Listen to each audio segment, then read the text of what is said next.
Un pot de peinture pour le corps, 22 $. Un pot de pigment doré, 6 $. Un ami nu, recouvert de peinture dorée et qui fait du jogging jusqu'à ce qu'il n'en puisse plus, ça n'a pas de prix.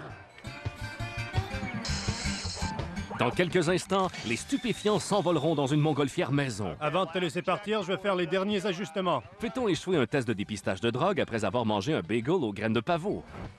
Je ne mangerai plus jamais de gâteau aux graines de pavot.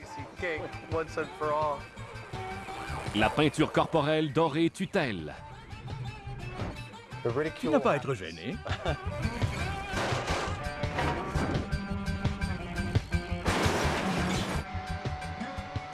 Les stupéfiants ne font pas que documenter les légendes urbaines. Ils tentent de les démystifier. On se donne corps et âme. Pourquoi devriez-vous faire confiance aux stupéfiants? Jamie et Adam fabriquent des gadgets animatroniques, des modèles réduits et des prototypes de jouets depuis 30 ans. Ils peuvent construire n'importe quoi. D'ailleurs, ils l'ont déjà fait. Voici mon atelier d'effets spéciaux, le M5. Bienvenue à cette visite guidée. Si les stupéfiants manquent de quoi que ce soit, il leur suffit d'aller fouiller dans la collection d'Adam. Voici mon distributeur de cigarettes. Les stupéfiants peuvent se fier à une panoplie d'experts du folklore, du crime, de la médecine et de l'ingénierie. Et heureusement, ils ont plus d'un tour dans leur sac. Par où commencer? Allons-y.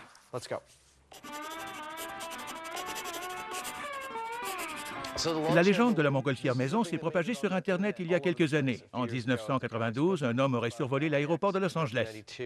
Larry Walters a fixé 45 ballons météorologiques à sa chaise de jardin. L'ex-camionneur, sans emploi, buvait de la bière et mangeait du bœuf séché. Il s'est envolé jusqu'à près de 5000 mètres d'altitude. Son vol a duré 14 heures. Larry est descendu à l'aide d'un fusil à plomb.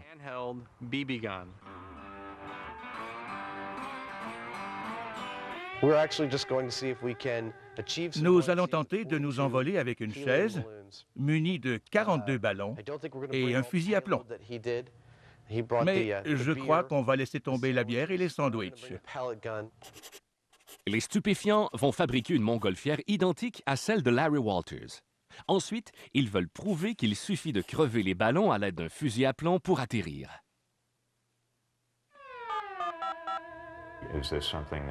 Notre expérience est-elle légale? La légende veut que Larry ait écopé d'une amende suite à son périple. Les stupéfiants désirent donc obtenir la permission avant de prendre leur envol. De qui relève la juridiction? Les pompiers peuvent sûrement répondre à notre question. Je crois que j'ai composé le mauvais numéro. Mais si jamais vous travaillez pour la FAA et que vous connaissez les règlements, veuillez m'appeler.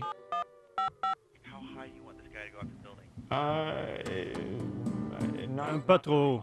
Nous voulons simplement prouver que ça fonctionne. Personne ne sait à qui nous devons parler. Si nous faisons notre expérience sans leur autorisation, ils ne seront jamais capables de s'entendre pour nous punir.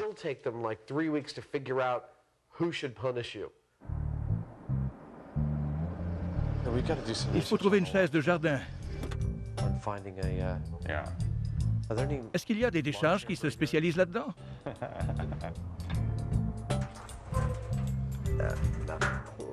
La fouille pour une chaise de jardin se transforme en véritable expédition. Une chaise ne coûtera pas plus de 40 $. On ne peut quand même pas passer la journée à fouiller les ordures. Je sais que tu aimes ça, mais je crois qu'il faut simplement aller dans n'importe quel magasin, en acheter une pour une cinquantaine de $.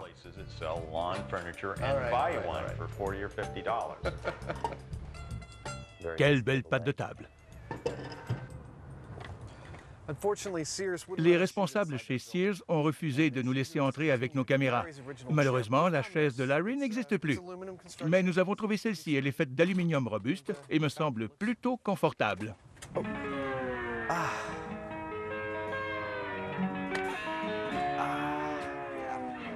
Elle fera une belle montgolfière. Nous allons placer nos ballons en groupe de 4, comme Larry l'a fait. Ils seront attachés à mes épaules et à ma taille afin de me protéger. Si un des groupes de ballons s'envole, j'atterrirai tout de même sain et sauf. Apporte-moi la chaise. Je vais m'asseoir dedans avant de m'attacher. C'est un peu fou comme expérience. Quoi? À quoi sert la chaise? Il faut le faire dans une chaise. Nous n'avons pas une chaise de jardin en aluminium avec des soudures comme celle de Larry. Tu ne te sens pas en sécurité dans cette chaise? Non, car je ne l'ai pas fabriqué moi-même. Larry Walters n'aurait jamais dû s'envoler dans une chaise. Essaie de me soulever. Je vais voir si c'est solide.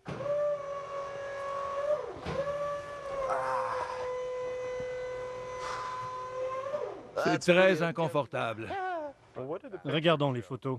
Le harnais d'Adam est beaucoup trop serré. Si je le pouvais, je me lèverais. La chaise n'est pas sécuritaire. Les stupéfiants doivent donc trouver une autre façon de faire les choses. J'ai une idée. OK. On peut prendre des tubes d'acier pour fabriquer un cadre.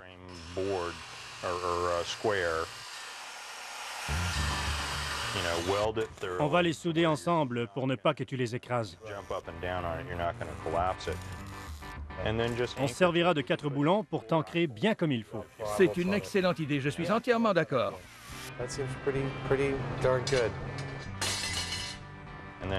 Puis, on posera le cadre sur la chaise. Ces cordes ne serviront pas à soutenir mon poids. Elles ne sont là que pour des raisons de sécurité. C'est exact. Soulevons la chaise. C'est beaucoup mieux comme ça. Le harnais était très inconfortable.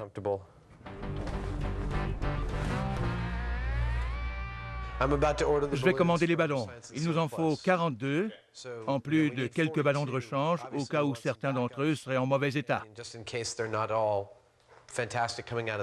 Les ballons coûtent habituellement 40 $ chacun, mais j'en ai déniché à 10 $.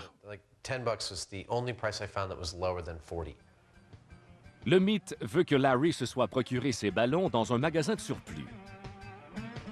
Ils sont donc moins chers, mais leur latex dure beaucoup moins longtemps. Tout dépend du genre de ballon.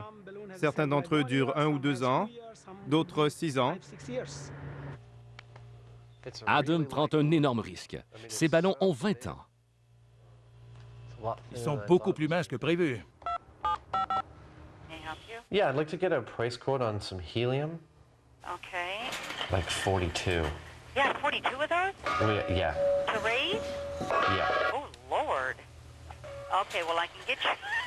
Well, now, I can get you a helium that is like a 291 cubic feet. Right, So the that's- T-size cylinder. That's the T size. Yeah. And that would raise 2 of them.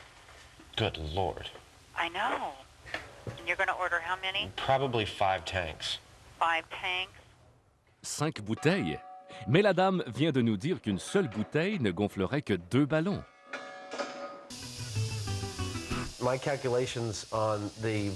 J'ai calculé le volume d'hélium de chaque ballon en tenant compte du volume de la sphère qui est de 0,9 mètres cubes.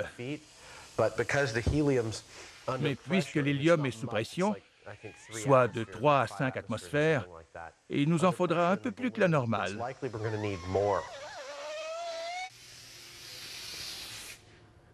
On a assez de ballons.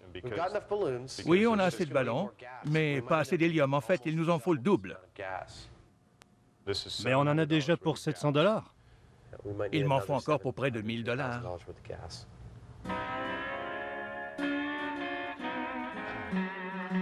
À vrai dire, Adam finit par débourser 2800 $, soit 4 fois son estimation initiale.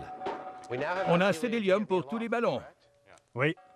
Je ne pourrai jamais transporter toutes ces bouteilles dans mon camion. Par contre, elles suffisent à peine à soulever une personne de 82 kilos dans les airs. Incroyable, n'est-ce pas? Voici la bière, je vais l'accrocher ici. Tu aurais dû acheter des canettes. Elles sont plus légères. En principe, Adam peut enfin s'envoler. Mais reste à savoir s'il pourra atterrir sain et sauf. Est-ce que je l'ai frappé? Oui, le projectile a passé au travers. Il a passé au travers? Oui, il a passé au travers. Regarde, Incroyable! il y a un trou de l'autre côté. Évidemment, l'hélium ne s'écoulera pas instantanément. L'atterrissage par fusil à plomb ne s'annonce pas très efficace. On pourrait tirer pendant une autre demi-heure sans jamais le faire dégonfler. Tu as peut-être raison. Le ballon est très... Oh. Le ballon tombe en morceaux. À la veille de l'envolée d'Adam, cette catastrophe n'inspire guère confiance. Ces ballons usagés causeront-ils un désastre? Veux-tu toujours t'envoler dans notre montgolfière? Tu en es certain? J'y songe encore, mais les ballons sont beaucoup plus minces que prévu. Tout va bien aller. Mais c'est facile à dire. On tente de recréer la légende urbaine du vol de Larry Walters à bord d'une chaise de jardin. Comment a-t-il pu faire ça tout seul? On a 15 techniciens pour nous aider. Bien entendu, il a sûrement pris plus de temps à construire son engin, mais c'est tout de même épatant.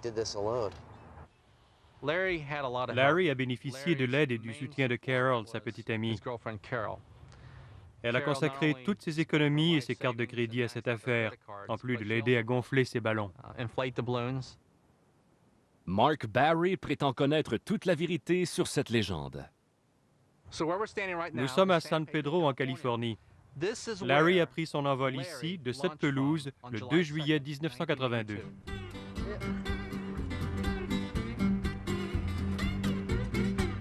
Je suis très excité. Oh non, on a besoin de sacs de sable pour clouer la montgolfière au sol. Ce n'est pas tout. Les vieux ballons nous donnent du fil à retordre. Jusqu'à présent, nous avons perdu 3 ballons. C'est peut-être à cause d'un défaut de fabrication ou de la friction des cordes ou des autres ballons. Il faut décoller avant qu'un autre ballon ne cède.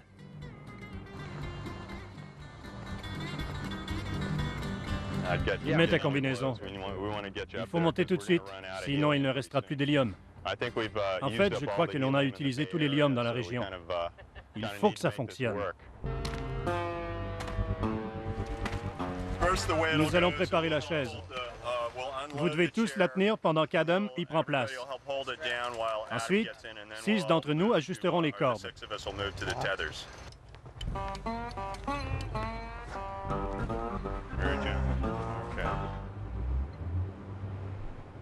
C'est parfait. OK, lâchez-le graduellement. Alberto, stabilise la chaise, d'accord? Maintenant, soulève la chaise lentement. C'est l'heure de vérité. Que va-t-il se passer? Allons-y doucement, OK? Allons-y. Les ballons étaient si gros que Larry s'est mis à monter 300 mètres par minute. Tenez-le bien. Il est dans les airs. Je suis dans les airs! Avant de te laisser partir, je vais faire les derniers ajustements. D'accord. Je suis bien content d'avoir travaillé avec toi. Je vous aime! Merci beaucoup pour ton excellent travail. Et on monte. Puis, j'ai découvert un fichier audio du vol.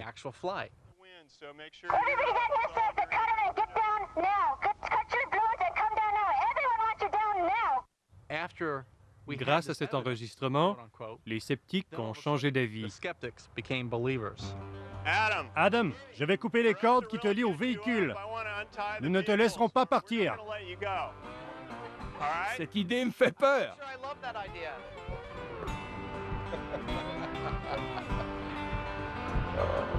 Que c'est génial. 2 pilotes l'ont vu, un de la compagnie aérienne Delta et l'autre de United. Ils ont confirmé la présence d'un amas de ballons duquel pendait un homme assis sur une chaise de jardin à 5000 mètres d'altitude. Es-tu prêt à crever les ballons? Crève le ballon le plus près de toi. Tu n'as qu'à l'effleurer, puis le couper. Bravo!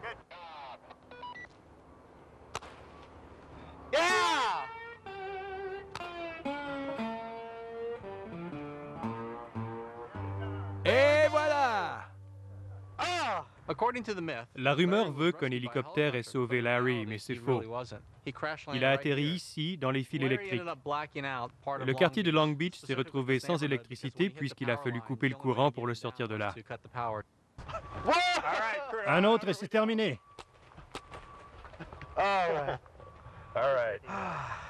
Apportez les poches de sable. Quelle expérience! Tout s'est très bien déroulé. J'ai atteint une altitude de 23 mètres. La vue était magnifique. En plus, j'ai réussi à crever les ballons comme prévu. Bravo. Prends-moi dans tes bras. C'était génial. Cette légende a pris énormément de temps et de travail à recréer. Ce n'était pas évident de se procurer les ballons et les bouteilles d'hélium. Il faut bien planifier ça. On ne fait pas ça sur un coup de tête.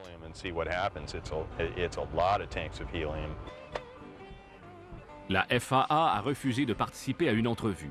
Par contre, elle nous a envoyé un document par télécopieur confirmant les éléments clés de cette histoire, ainsi que l'amende de 1 500 $ dont a écopé Larry Walters. I would only do it again if it was sanctioned by the FAA and if it had FAA approval. So it doesn't look like I'd be doing it again.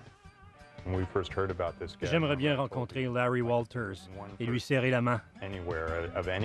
Selon moi, il est le personnage le plus intéressant dans l'histoire de notre planète. Son geste était inspiré et cette légende urbaine me fascine.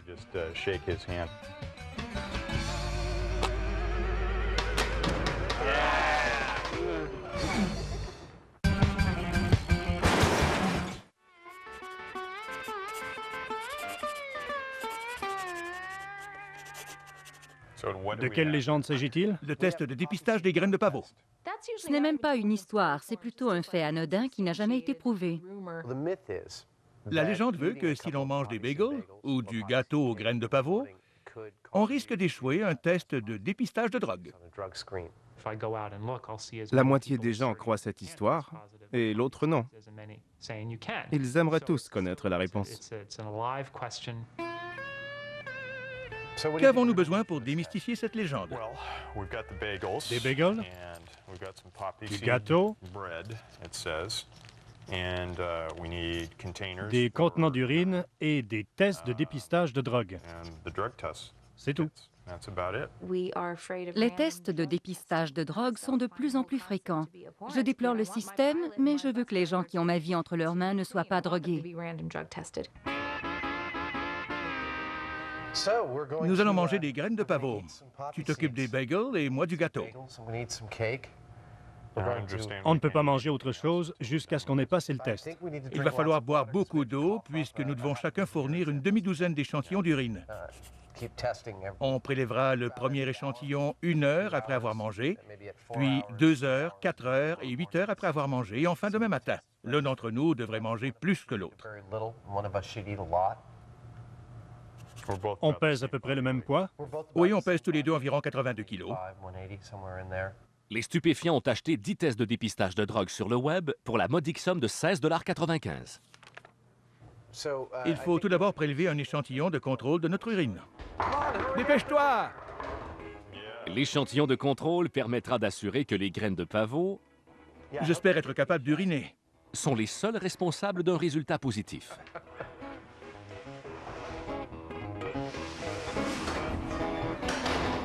On a besoin de 3 gouttes d'urine pour faire le test.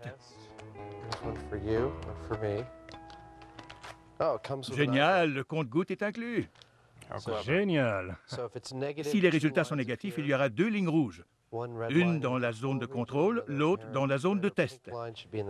Si les résultats sont positifs, il y aura une ligne rouge dans la zone de contrôle et aucune ligne dans la zone de test. Il faut 3 gouttes d'urine.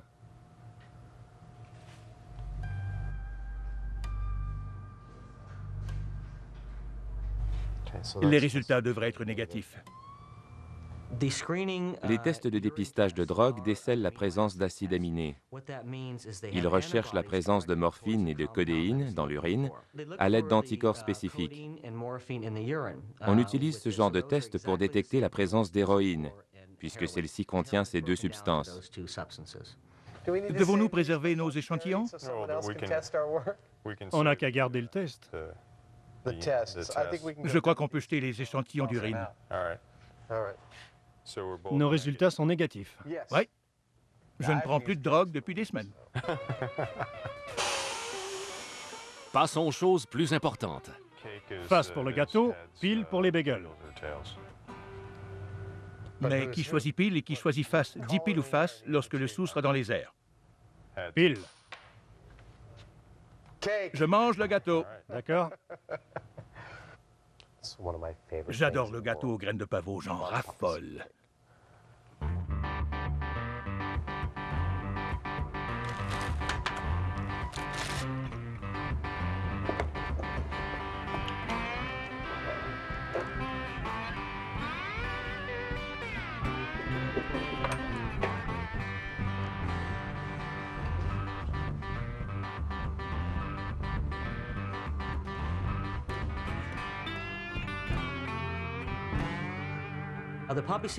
Les graines de pavot contiennent de la morphine et de la codéine, mais les quantités sont infiniment petites. Il n'y a donc aucun effet physique ou psychologique sur l'individu qui en consomme. Un article parlait d'un individu qui avait mangé 23 grammes de graines de pavot. Il s'est mis à faire des conneries. Dans mon cas, je ne sais pas si on distinguera les effets de la drogue de mon comportement normal.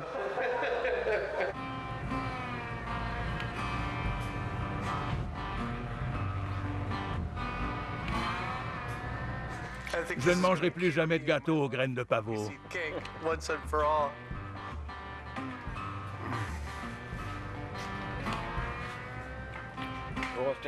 Ça y est.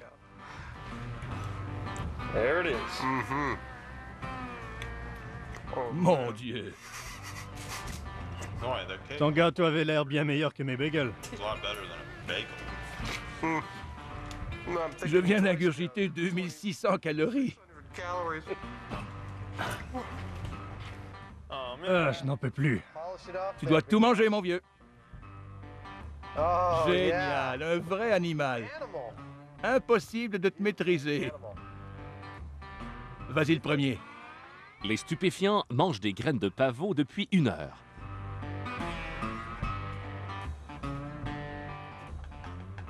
Il est temps de faire un deuxième test.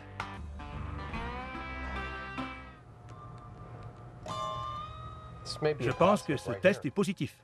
Je crois que tu as raison. C'est incroyable. C'est plus rapide que je ne le croyais. J'ai donc de l'opium dans mon système.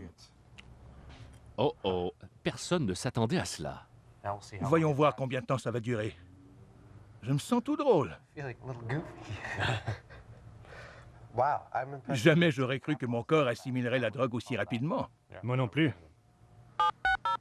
Les tests de dépistage confirment la consommation de drogue d'un de nos employés. Que devons-nous faire maintenant? J'aimerais savoir si les tests de dépistage de drogue sont assez sensibles pour parvenir à un résultat faussement positif.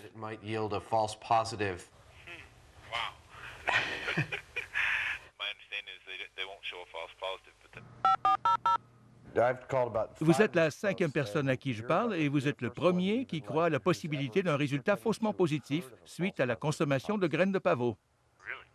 Oui.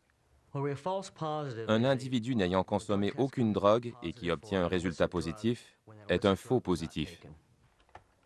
Le test peut déceler entre 300 et 1200 nanogrammes de codéine, soit des milliardièmes de grammes.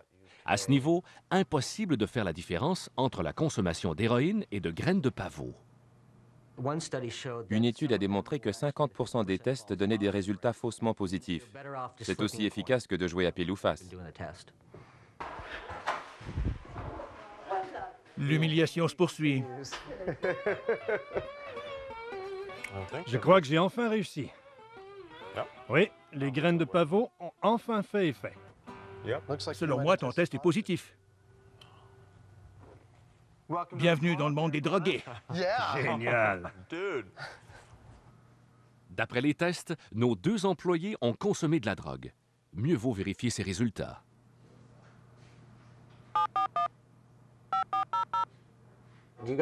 Pouvez-vous confirmer si les résultats positifs de nos tests sont bel et bien exacts? Non? Très bien, merci. Pour bien faire, les entreprises ne devraient pas se fier entièrement sur les tests de dépistage. Elles devraient aussi effectuer une analyse par spectromètre de masse qui est beaucoup plus fiable, mais non infaillible.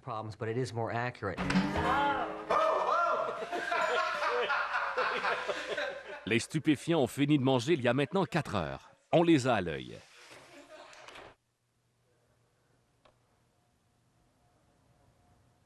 Les résultats sont encore positifs. Eh oui, je suis encore positif après plusieurs heures. J'attends un garçon ou une fille? J'ai mangé beaucoup de gâteaux, mais tu n'as mangé que 3 bagels. Je suis surpris que tes résultats soient encore positifs après 4 heures.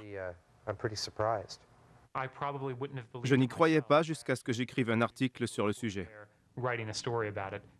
En 1997, Larry a couvert l'histoire d'une femme qui a amené un employeur en cours pour avoir retiré son offre d'emploi. Elle avait mangé 2 bagels aux graines de pavot ce matin-là, juste avant son entrevue. C'était suffisant pour obtenir un résultat faussement positif lors d'un test de dépistage de drogue.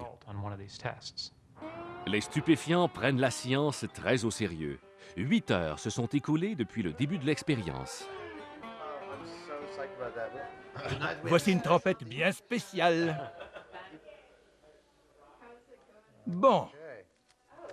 Les tests sont encore positifs. Ces résultats m'épatent. Ces tests sont vraiment efficaces. Jetons nos déchets toxiques. Les résultats peuvent rester positifs pendant 72 heures, et ce suite à la consommation d'un seul bagel aux graines de pavot. Nous recevons des dizaines d'appels par jour de gens qui ont perdu leur emploi après avoir mangé un bagel. Des dizaines de milliers de gens perdent un emploi chaque année suite à des tests faussement positifs. Ils ne le savent même pas puisqu'on ne leur dit pas qu'ils ont échoué le test de dépistage. On ne les engage tout simplement pas. Comment allez-vous ce matin? 18 heures se sont écoulées. Crois-tu que les résultats seront encore positifs? Je crois que oui, mais je n'ai aucune preuve scientifique.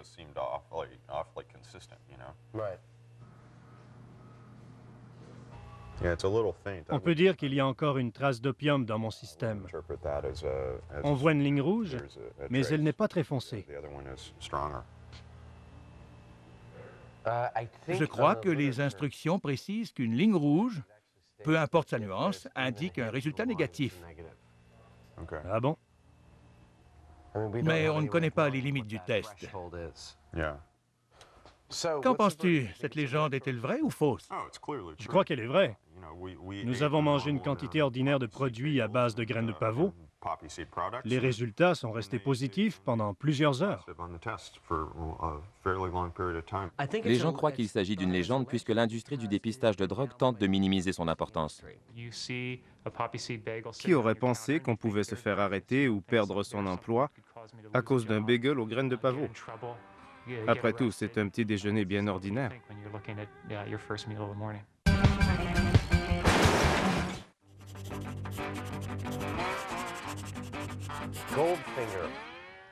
Te souviens-tu du film Goldfinger, sorti en 1964?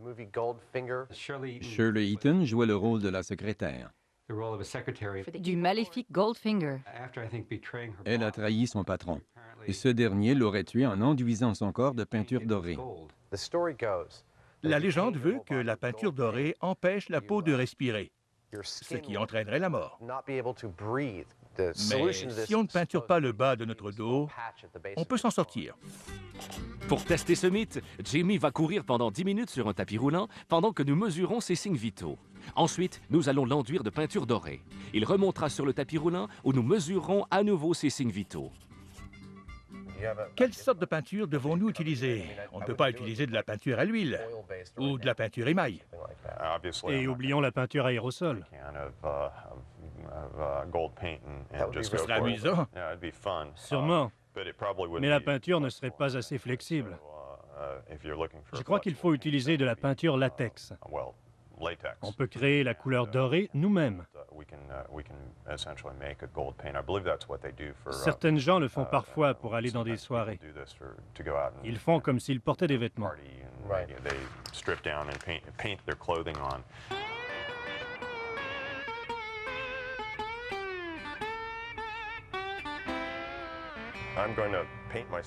Je veux peinturer mon corps de couleur dorée. Je cherche une peinture étanche. Quelles sont vos recommandations? Celle-ci, il vous faut du latex liquide.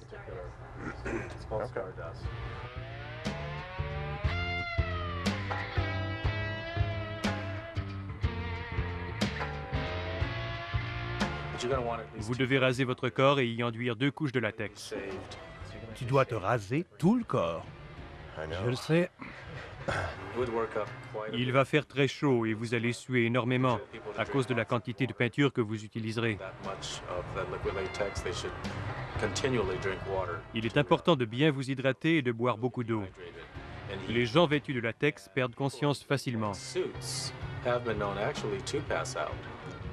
D'accord? Bon, je suis prêt. Allons-y. Nous avons aussi des masques noirs. Ils me font penser à la guerre des étoiles. Vos lunettes sont très chic. Il faut tester le mythe. Tu es certain de vouloir te faire peinturer comme ça? Je me suis rasé partout. Je n'avais vraiment pas besoin de savoir ça. Je t'ai acheté ceci au cas où. Tu ne voudras plus les enlever, je te jure. Oh mon Dieu. Tu penses vraiment que je vais porter ça devant toi? J'en suis convaincu. Tu ne peux quand même pas porter des caleçons blancs. Tu vas avoir l'air complètement ridicule sur le tapis roulant.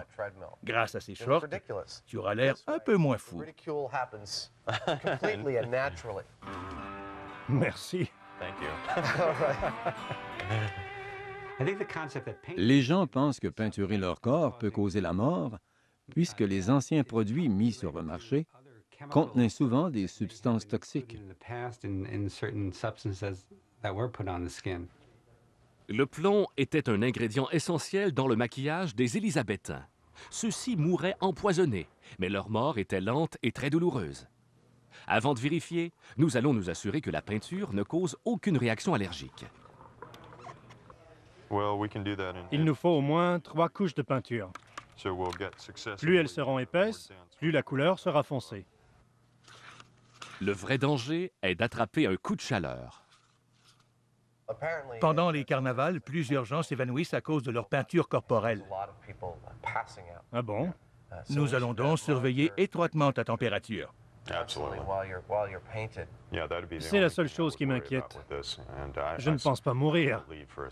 Le fait de ne pas peinturer le bas de mon dos ne changera rien à mon opinion. Aujourd'hui, c'est frais, mais les ambulanciers seront quand même présents en cas d'urgence. D'accord.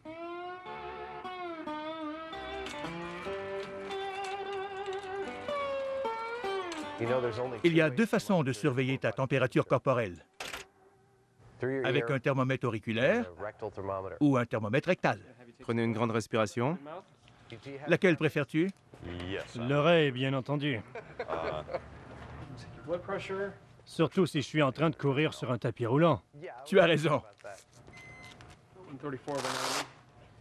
134 sur 90. Tu dois t'habituer. Ne pousse pas trop fort. Les signes vitaux de Jamie sont normaux et la peinture ne cause aucune réaction allergique. On va bien s'amuser, mon beau Jamie en or. On est presque prêt. 5, 4, 3, 2, 1, vas-y. Afin de mesurer mes signes vitaux, je vais tout d'abord courir sur le tapis roulant pendant 10 minutes, sans peinture. On utilisera les résultats à des fins de comparaison.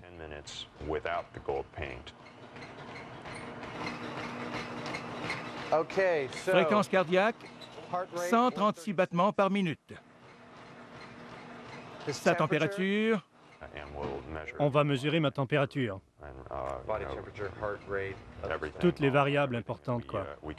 Ensuite, on va reprendre ces mêmes mesures lorsque je serai enduit de peinture. Tu ne seras jamais capable. Veux-tu que j'arrête? Mets-le dans ton oreille. Je dois appuyer sur le bouton? Génial, merci. 36 degrés Celsius.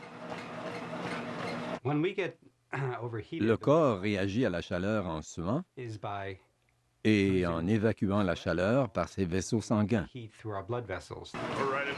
5 autres minutes. La saturation en oxygène du sang de Jamie est de 80%. J'ai parcouru 1,6 km. Sa température corporelle est de 36,5 degrés Celsius. Tout est normal. Ça fait 10 minutes que tu cours. Arrêtons le tapis. Oui.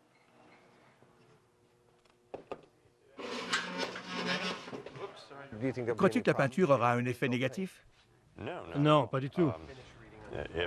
Bien entendu, la peinture bouchera mes pores, ce qui m'empêchera de suer. Je ne pourrai donc pas courir aussi longtemps.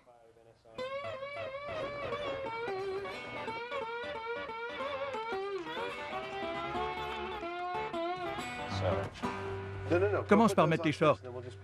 Il n'en est pas question. Je vais attendre à la dernière minute. Tu ne peux pas les mettre par-dessus la peinture. Tu n'as pas à être gêné. Tu es prêt à te mettre nu et te recouvrir de peinture dorée pour courir sur un tapis roulant. Va mettre tes shorts. On te peinturera après.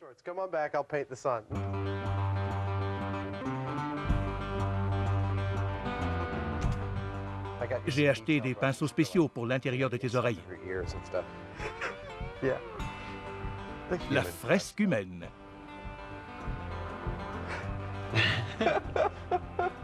Vas-y, Adam. Que c'est amusant. Jimmy, je peinture le bas de ton dos. On se fout de la légende Goldfinger. J'espère que je n'ai pas signé ton arrêt de mort. En tant que dermatologue, j'avise tous les spectateurs de ne pas essayer cela à la maison.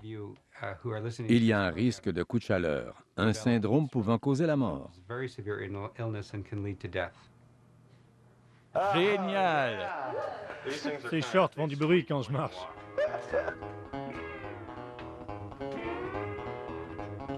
Je m'amuse tellement. Te sens-tu coupable? Avez-vous chaud? Êtes-vous étourdi? Non, j'ai un peu froid et j'ai des frissons. Je ne crois pas que ce soit des symptômes d'un coup de chaleur. Je me sens un peu drôle. C'est tout. Tout cela est bizarre.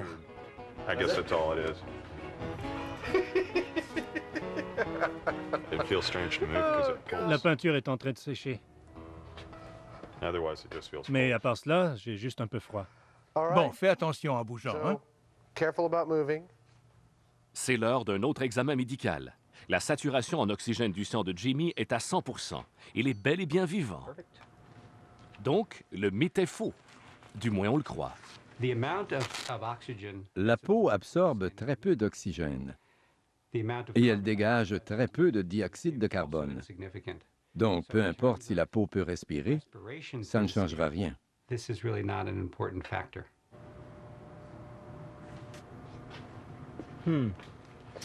Essayons l'autre bras. Jusqu'à présent, votre pression est de 140 sur 110. Donc, elle a augmenté. Oui. Je vais la vérifier une deuxième fois. On ne s'attendait pas à cela.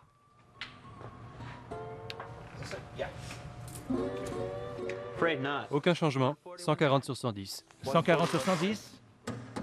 La pression artérielle de Jimmy fluctue étrangement. Qu'est-ce qui va pas?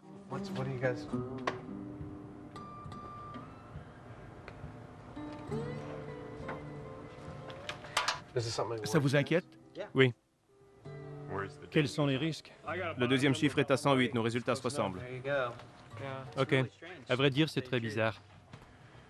Bonjour, ici Shirley Eaton. Je jouais le rôle de Jill Masterson dans Goldfinger, un des films de James Bond les plus populaires. Comme vous pouvez le constater, je suis bel et bien vivante.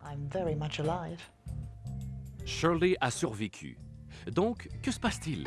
La pression artérielle de Jimmy ne cesse d'augmenter. La pression diastolique, soit le chiffre le plus bas, calcule la pression entre deux contractions cardiaques, n'est-ce pas? Ce chiffre doit être bas, puisque le cœur n'est plus en contraction. Le premier chiffre est plus élevé, puisqu'il calcule la pression dans les veines et les artères pendant que le cœur se contracte. Votre pression est beaucoup trop élevée. La pression se situe normalement autour de 120 sur 80. Je ne me sentais pas bien ce matin-là. J'avais l'impression d'avoir la grippe. J'avais chaud et j'avais un peu peur, puisque tous les techniciens faisaient très attention. J'ai l'impression d'avoir la grippe. Je me sens bizarre. La légende de Goldfinger est peut-être vraie. Je me sens bizarre et de plus en plus inconfortable. Mais je ne sais pas pourquoi. Certaines parties de mon corps sont froides. D'autres sont très chaudes. La peinture bouche les pores de la peau et la température corporelle augmente. Le corps lutte contre le phénomène en augmentant la pression artérielle et la fréquence cardiaque. C'est la seule explication logique. On doit prendre ça très au sérieux. Cette expérience est très dangereuse. Je pourrais mourir si je ne fais pas attention.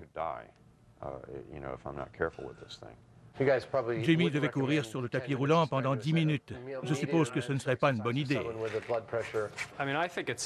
Selon moi, ce serait dangereux. Votre pression est élevée et vous ne bougez pas du tout. Je vous déconseille de courir. Ici l'ambulancier numéro 920, je désire consulter un médecin de l'hôpital. Nous allons demander l'avis d'un médecin. Nous avons vérifié sa pression à maintes reprises. Nous sommes inquiets. Medic 920, I copy you. Even though physiologically it doesn't make sense to have those changes diastolic, but if it's really just by covering with latex paint, but if really that's the number that you got, then I would agree with you, advise the patient not to do that. Over. Jamie souffre d'étranges symptômes. Mes signes vitaux sont douteux et je ne me sens pas très bien. J'ai l'impression de couver une grippe. Je suis un peu étourdi. Ça paraît. Retirons la peinture. Et l'expérience est terminée. On va retirer la peinture. L'expérience tire à sa fin. Arrache la peinture. Faites attention aux poils qui me restent. Enlevons la peinture sur votre tête. Que tu as l'air bizarre. Je me sens tout drôle. La chaleur s'échappe surtout par la tête.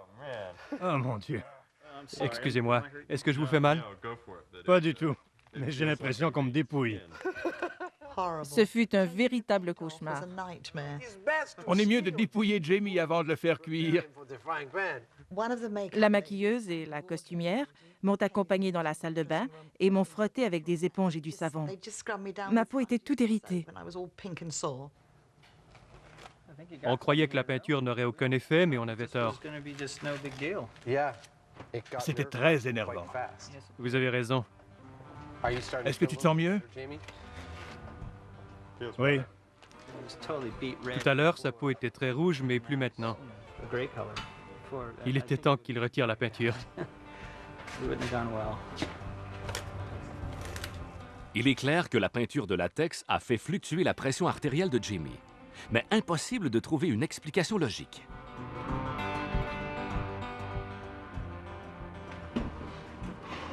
Comment te sens-tu? Beaucoup mieux. Je ne crois pas que c'était vraiment dangereux, mais je ne voulais pas prendre de risques. Aucun d'entre nous n'est un médecin et nous ne sommes pas dans un milieu contrôlé. Et puisque nous ne savions pas pourquoi ma pression artérielle fluctuait, nous n'avions pas le choix de cesser cette expérience. Détendez-vous. Pour nous rassurer, faisons un dernier examen médical. 140 sur 90, la pression initiale. Jamie est sain et sauf, tout va bien. 100%, c'est parfait. Tout est revenu à la normale. La peinture a eu un effet sur mon corps, aucun doute là-dessus. Mais je ne crois pas qu'elle aurait entraîné ma mort.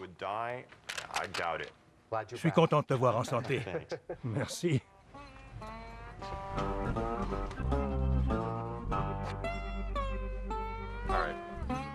Merci, grâce à vous, nous sommes sains et saufs. J'ai fait 7 autres films après Goldfinger. Je me suis toujours demandé qui était le responsable de cette légende. La peinture dorée est déplaisante, mais elle n'a certainement pas causé ma mort. Ces gens n'ont pas vu mes films. Je suis vivante. Ironie du sort, mon rôle ne durait que 5 minutes. C'est le plus petit rôle de ma carrière, mais grâce à lui, j'ai passé à l'histoire cinématographique.